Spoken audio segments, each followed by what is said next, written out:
Right, so these are my Kubota RC40 deck blades. Now, the deck is, I think it's 35 years old.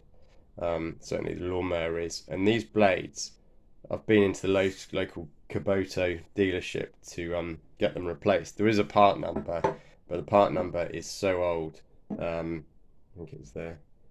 The part number is so old now that it's not much use. So anyway, we tracked down the replacement blades. Now, I was under the impression that this was pretty much, let's get above it actually, that for a blade, for the blade for the deck was the standard. So my new blades are in, and straight away there's quite a lot of difference. So if we look at the so these are the old blades and these are the new blades, so straight away we can see a difference. If we take this blade here, it's quite let me get them up the same way. There you go.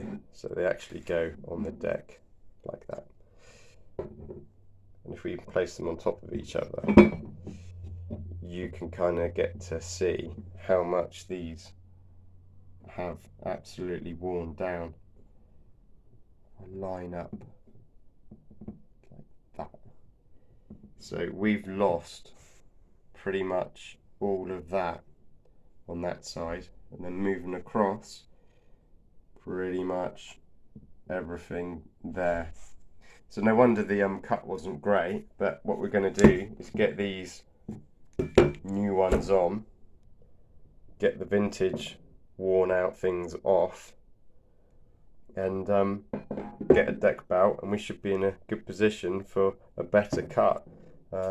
Yeah, quite amazing that, the comparison. Let's just put them like that. Yeah, so if you like watching this video, don't forget to rate, subscribe. There's loads more videos coming out, and I'll see you on another one.